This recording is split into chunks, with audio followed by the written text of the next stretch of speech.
নমস্কার বন্ধুরা, আমাদের চ্যানেলে স্বাগতম। ডিএ নিয়ে একটি গুরুত্বপূর্ণ আপডেট। তো বন্ধুরা, ডিএ নিয়ে এই মুহূর্তে সবথেকে গুরুত্বপূর্ণ আপডেটটি হচ্ছে 18 মাসের বকেয়া মহার্ঘ ভাতা দিতে খরচ 10,000 কোটি টাকা।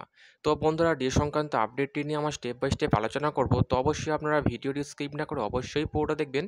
তো তার আগে বলে রাখি, যে সকল বন্ধুরা আমাদের চ্যানেলে নতুন, আমাদের চ্যানেলটি পাশে সাবস্ক্রাইব করার পর পাশে যে বেল আইকন সেটিও প্রেস করবেন, লেটেস্ট ভিডিও আপডেটগুলি সবার আগে পেয়ে যাবেন। দেখে নেব আজকে ডিএ সংক্রান্ত গুরুত্বপূর্ণ আপডেটটি। তো বন্ধুরা, আমরা বহুদিন ধরেই দেখে আসছি, প্রায় 1 বছরের বেশি সময় ধরে শহীদ মিনার চত্বরে ডিএ বৃদ্ধি নিয়ে প্রায়শই আন্দোলন করতে দেখা গিয়েছে পশ্চিমবঙ্গের সরকারি কর্মীদের, এবং তারা মুখ্যমন্ত্রী, অর্থমন্ত্রীর দ্বারস্থ হয়েছেন বারংবার নবান্নের অন্দরমহলে, কিন্তু কোনো রকম সুরাহা মিলছে না। মুখ্যমন্ত্রী বারবার একটি কথা বলছেন, কেন্দ্রীয় সরকার আমাদের বকেয়া অর্থ আটকে রেখেছে, যার জন্য আমরা ডিএ দিতে অসমর্থ।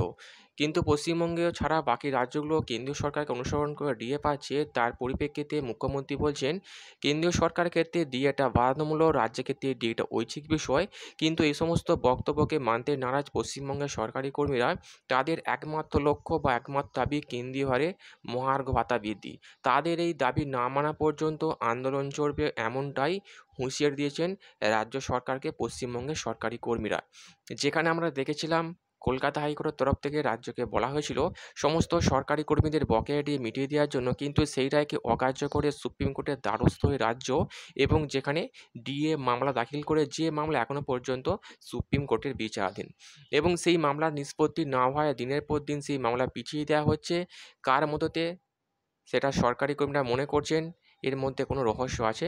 রহস্য যাই থাকুক না কেন, পশ্চিমবঙ্গে সরকারকে কেন্দ্রীয় হারে ডিএ দিতে হবে, এটা আমরা অঙ্গীকারবদ্ধ, এবং তারা শেষমেশ বিরাট বড় আন্দোলন করবেন, এমনটাই হুঁশিয়ারি দিয়েছেন। এমতাবস্থায় যে আপডেটটি উঠে আসছে সরকারি কর্মীদের শান্ত করার জন্য এবং সামনে ভোট, সেই সমস্ত কথাকে মাথায় রেখে ডিএ নিয়ে আবারও মিটিং সারছেন মুখ্যমন্ত্রী, অর্থমন্ত্রী, এবং সংবাদ মাধ্যম সূত্রে যে আপডেটটি উঠে এসছে, আবারও 18 মাসের বকেয়া মহার্ঘ ভাতা দিতে অর্থ দপ্তর 10,000 কোটি টাকা বরাদ্দ করলো, যেটা নবান্ন মনে করছেন সরকারি কর্মীদের কিছুটা হলেও শান্ত করা সম্ভব।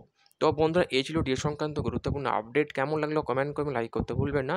পরবর্তী আপডেট পাওয়ার জন্য আমাদের চ্যানেলটিকে সাবস্ক্রাইব করে রাখবেন। থ্যাংক ইউ বন্ধুরা, ভিডিওটি দেখার জন্য।